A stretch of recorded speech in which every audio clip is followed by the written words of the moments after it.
Yesterday, I made the biggest delivery mistake I've ever made in my life. I'm going to tell you all about it. Here we go. So yesterday, I delivered to a brand new customer. It was a referral from an existing customer. Very good customer that referred me to this guy. And this guy's postponed like 3 times now that he wanted his wood delivered. And finally yesterday, we agreed on a time. And I get there, no answer. It was for 2 face cords, 2/3 of a cord. You're going to see it later on in the video. I get there and there was no answer. And so I go to both doors around. It's in the biggest McMansion-y type neighborhood we have here in this area. It's a very nice area of town. The houses are like minimum $3-4 million houses. Big, really big, like ridiculously big. And so no answer. Finally the guy comes from the other side, and I even texted him. I was on my way. I said to him, I've got your wood. I just need to know where I'm going to go with it.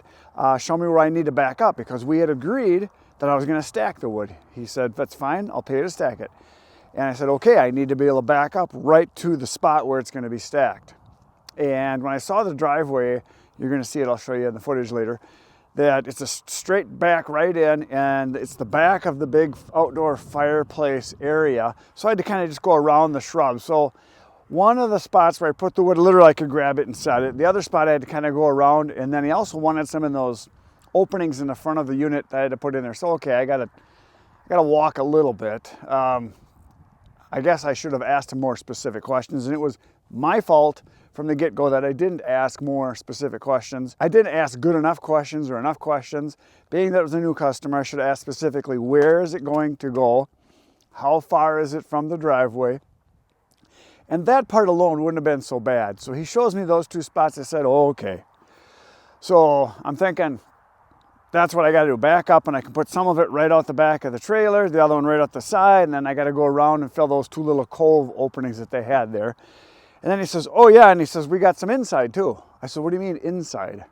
He says, yeah, we've got the same kind of openings in our fireplace in the house, and those need to be filled too. He said, somehow we got to get wood in there. I said, well, normally I just dump the wood. I said, if it's going into your house, it's kind of on you. He says, well, you said you'd stack it for me. I said, well, obviously I didn't ask good enough questions. I said, if it's going in your house, it's going to cost more. And I said, because I didn't ask good enough questions, I will do it this one time. And I shouldn't have said that, because I thought literally I'd come in the garage and it would be right there. No. This is a house that's 100 yards long. I had to go to the front of the house, and I had to crawl over the snowbank, which was no big deal. I eventually made a trail. Had to go through a gazebo, around a winding sidewalk, in his front doors, across white carpeting. He put down some craft paper for me. And then I had to go across the living room to the far side. So it literally was 50 yards. I had no wheelbarrow. I had no canvas totes to carry the wood in. So I literally just filled up my arms, carried it in. Each of those coves, I think, if I remember right, I think it was 7 or 8 arms full that I had, as much as I could get in there to fill each of those up. I did not do video in his house. I felt that wouldn't be the right thing to do, so I didn't take any video in there, but I did outside, that you're gonna see those areas. But they're about the same size, so 7 or 8 armfuls I had to go back and forth. So that's like 14 trips from the curb, across the sidewalk, through the gazebo, up the winding sidewalk, through the front door, vestibule, across one of the rooms. I don't know, it was just a room. It was a big empty house. There was really not much in it. I think he's got too much house, that's just my opinion. It's a house that literally is probably, if I was just to guess, knowing sizes, it's probably between, I would say 7,000 and 9,000 square feet. But it's 2 stories too, so huge house. Just unbelievably. I can't even imagine the taxes. The taxes on that have got to be, I would think they've got to be in the $30,000-$40,000 a year range. Taxes. It's that big of a house, and I know where it is, and I know kind of what the going rate is for dollars in the size, square footage, because I live in Appleton, the same area. Well, not same area. I live in, we call it the slums.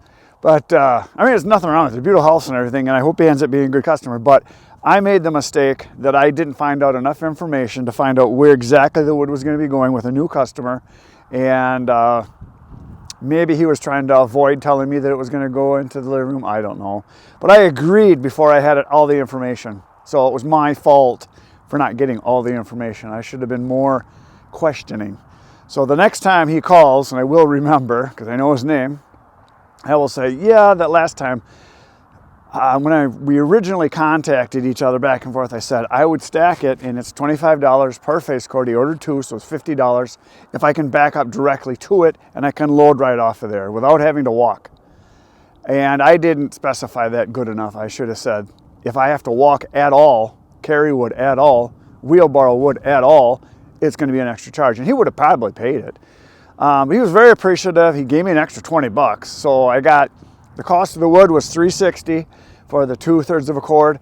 And then the stacking was another 50 bucks. So that was $310, and he gave me an extra 20 bucks on top of that. So I got $330. It took me about 45 minutes to stack the wood. So in reality, I got an extra $70 for 40 minutes. So not terrible, but I don't like doing that, and I don't want to do that. And I almost felt like I was taken advantage of, that he should have said, well, I want some in the house. Is that okay? Or is it going to be extra? And I would have said, yeah, it's going to have to be extra. And normally I would charge like $50 because I ended up carrying in, I would say, as far as the amount of wood that I carried in the house, if I went by a cord measurement, I would say 1/6 of a cord is what I carried into the house in my arms. That's quite a bit for going 50 yards back and forth. So however much you can get in your arms all on one big load. I know I was a little sore and tired last night, and I woke up this morning like, oh, I can tell I carried wood. I was not used to carrying it for that distance, and I was all hot and sweaty when I got done. But I got it done, and he did give me a beer. So there's that. So here's the area where I stack the wood, on the side of the outdoor fireplace, pit, house. I don't know, it's just a big entertainment area, bigger than my house. You can see huge. This is just one of the areas, and you can see here where I had to stack the wood on the side, and then in their little openings next to the fireplace, there's a double layer, so there's 2 rows inside of these little openings, and then more wood on the side, and that was the outdoor area. And then inside, this is the sidewalk I went up and in, and then across the house to the other side where I stacked it, so I had to go right through that gazebo type thing there, through the snowbank, and that's where I stacked it. So these are not your average houses that most people own. These are houses in the area town where a lot of the people that either own businesses or doctors, lawyers, people that have double incomes, people that hire people to do things like cut firewood, like their landscaping, lawn maintenance, snow removal, any kind of work that needs to be done to the house. These are not do-it-yourselfer kind of people. These are the people that call a guy because whatever it is they do for a living, they make enough money where they can just pay someone to do it. It's not worth their time. Their time is better spent earning money, building their businesses, operating their practices, whatever it is they do for a living. They hire people to do the work. And that's a good thing. I'm not complaining. That's a very good thing because these are the kind of people that employ a lot of people. These are the kind of people that hire people to do jobs, and that is a good thing. Successful people hire people to do things, they hire employees, and they employ people. So some people are jealous and they think, oh, these rich people, whatever. But they're the reason that a lot of average people like us have jobs. And that's a good thing that they have jobs. Poor people do not employ people generally. And these are the kind of people that have the jobs. This is where it happens. So there you go. Little tour. You can see these houses are not small. Big houses. Definitely have covenants for our size. I call them tax machines, like the place up on the hill there. I'm sure they do not mow their own lawn. They have a lawn surface come and do their lawn. And you can see here the kind of community this is. Big, huge lots, big, huge houses. Very nice. Kind of place that I would not want to live because I like space and I want to be able to do what I want in my yard. Probably a lot of you too. So there you go. There's the tour. All right. Well, today I've got a delivery. It's going to a new customer. This is going to someone that was gifted this wood. It's a customer of mine that got a hold of me and said, hey, my brother-in-law burns wood and he doesn't have anybody that's good. And I know you're good. You've sold him myself and my son. And he said, would you deliver wood to him. I said, fine, I just need the address. And he says, well, I want to pay for it. I said, well, we could do a PayPal or something like that, because he's out of state. And I said, that would work. He said, well, I'm an old guy and I'm old-fashioned. He said, can I send you a check? I said, yes, you can send me a check, but I said, I'm going to have to cash it and make sure it's good before I'm going to deliver the wood. I said, not that I don't trust you. I said, you're a good customer and everything, because I've been delivering wood to him for 4 or 5 years at least, and some of his relatives. So we got the check, we cashed it, seems to have cleared, seems to be legit. So I'm going today to deliver that load, and this is a back in and dump it situation, so a little better. So I'm going to load up a bunch of mixed hardwood. So we're going to put a bunch of this ash in and then some maple. Going to go deliver that, and I'm going to come back. I'm going to load up tomorrow's delivery, because I'm going to Parham tomorrow morning. He needs another load of wood. He's been going through a lot of wood lately. They just had some type of an event where they've been burning a lot of wood, so that's a good thing.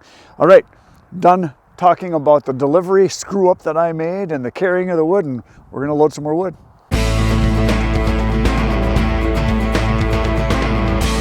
There it is, the load is on. I put in a bunch of ash, stuff that I just cut on my dad's land, it's dry as can be. Probably put, I don't know, 2/3 of that in, and then another third of this, even though it's only 2/3 of a cord, but there's hard maple and some ironwood, so kind of a good mix. This is a little smaller stuff that was in this bin here. I even had a bunch of stuff that looked like kindling size I threw in, because the guy said, bring me a variety, so that's what I'm going to do. So I got some bigger chunks all the way down to some kindling I threw in there too, so he's going to get a good mix. And we're going to go to this delivery.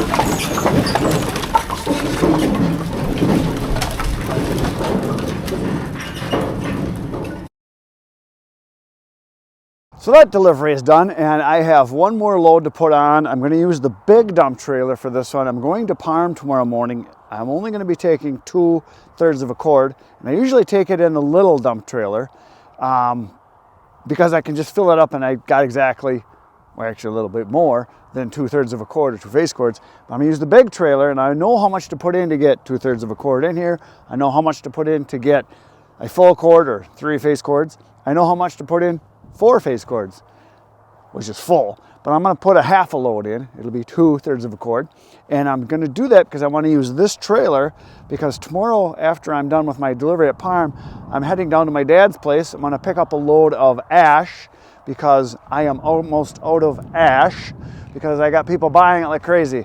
So I have dumped right here.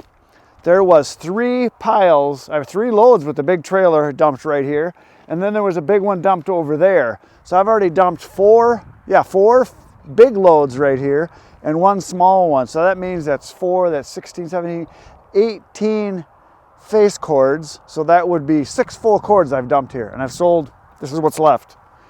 And this is all going. I'm going to load this in now. So I'm going to load in some of the smaller stuff here. And I got some right around the corner I'm going to load in, and we're going to put in a bunch of maple too to go to Parham. So then I'm going tomorrow to visit my dad and spend some time there. I got some stuff to do. As soon as I'm going, I'm going to take the big trailer right after my delivery, load it up while I'm there, and then bring it back. And then I'm probably going to be going back this weekend to get another load or 2, because my wood is going fast. I'm going to run out, and which is why I'm going to be buying some wood.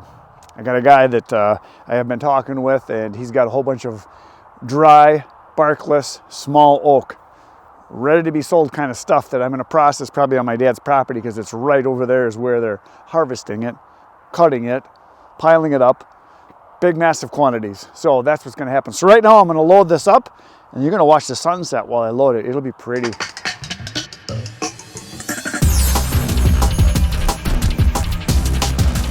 There it is. The load is in. Put in 2/3 of a cord, maybe a little more, and it is done. The beautiful sunset was provided to you by that guy. He does a good job pretty much every day. That's all I got for today. I'll see you guys tomorrow morning. We're going to do a delivery, and we're going to get a load of wood. Lots of fun to come. Good night, Irene.